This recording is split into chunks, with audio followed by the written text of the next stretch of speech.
Eu sou a Nathalie e essa é a parte 2 da evolução do armazenamento digital. No vídeo anterior, falamos do quipo, do cartão perfurado, da fita magnética, do tambor magnético, do tubo de Williams, da fita uniservo e do Hamac 350. E nesse vídeo eu vou falar dos dispositivos da fita cassete até os SSDs. A fita cassete foi um dispositivo de fita magnética lançada pela empresa Philips em 63 para gravação de áudio. Os carretéis, a fita magnética fininha e todo o mecanismo que movimentava a fita ficavam numa caixinha plástica que media 10 cm por 7 cm. Isso significava uma boa economia de espaço para uma capacidade que, no auge da popularidade do cassete, podia chegar a 120 minutos. Além da música, essas fitas tornaram a venda de programas computacionais, como jogos, mais acessível. Mas uma desvantagem do armazenamento em fita é a falta de poder de acesso aleatório, que significa que para você acessar um ponto específico da fita, você precisa percorrer o conteúdo até ele, o que leva um certo tempo. Nos anos 90, a fita cassete entrou em decadência, principalmente porque os CDs se popularizaram.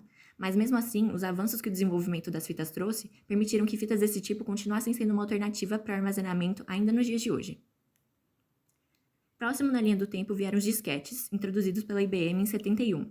Eles usavam tecnologia de armazenamento magnético também, mas dessa vez em disco. Como os computadores pessoais, eles funcionaram principalmente para distribuição de software, para transferência de dados e para criação de backups. Então, antes de os HDs serem comuns nos PCs, o sistema operacional podia ser guardado num disquete. E com o tempo, eles foram diminuindo de tamanho e aumentando a capacidade. Os primeiros de 8 polegadas armazenavam 80 KB, enquanto os menores e mais modernos chegaram a ter 1.44 MB de capacidade. Mas os programas cresceram de tamanho e começaram a demandar mais espaço. Então, em 1982 veio o primeiro CD, um disco compacto criado para guardar e reproduzir áudio, e depois ele foi aplicado no armazenamento de dados em geral, o CD-ROM, contando com 700 MB de capacidade, o que são quase 500 disquetes de 1.44 MB. Aí, em 95, foi criado o DVD, que guardava até 4.7 GB. O CD e o DVD, os discos óticos, funcionam por meio de sulcos na superfície deles, e quando o leitor aponta um feixe de luz para o disco, dependendo de como esse raio é refletido por causa dos sulcos, o leitor interpreta como 0 ou como 1.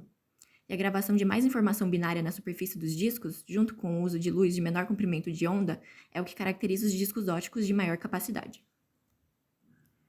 Agora sobre os SSDs, eles usam memória flash e em um chip existem milhões de células de memória que guardam elétrons, e o nível de carga dessa célula caracteriza bits 0 ou 1. Então, na leitura da informação, o nível de carga da célula é medido para que os bits sejam recuperados. Em 91 foi lançado para venda o primeiro SSD a usar memória flash, apesar de os SSDs antigos já existirem desde os anos 70, e a popularização de verdade deles foi a partir dos anos 2000, lá por 2007. Por eles não dependerem de partes que se movimentam, como é o caso dos discos óticos que a gente viu e dos HDs que a gente vai ver no próximo vídeo, o tempo de acesso aos dados é bem mais curto, eles são mais silenciosos e são mais energeticamente eficientes. E como os transistores que guardam os dados continuam diminuindo de tamanho, a capacidade que chega um SSD atual é enorme. Só que a desvantagem hoje do SSD é o custo, porque apesar de existirem SSDs com alguns terabytes de capacidade já, eles são bem mais caros que os HDs com o mesmo armazenamento. Para esse vídeo era isso. Na parte 3 a gente fala mais sobre meios recentes de armazenamento, começando pelo HD.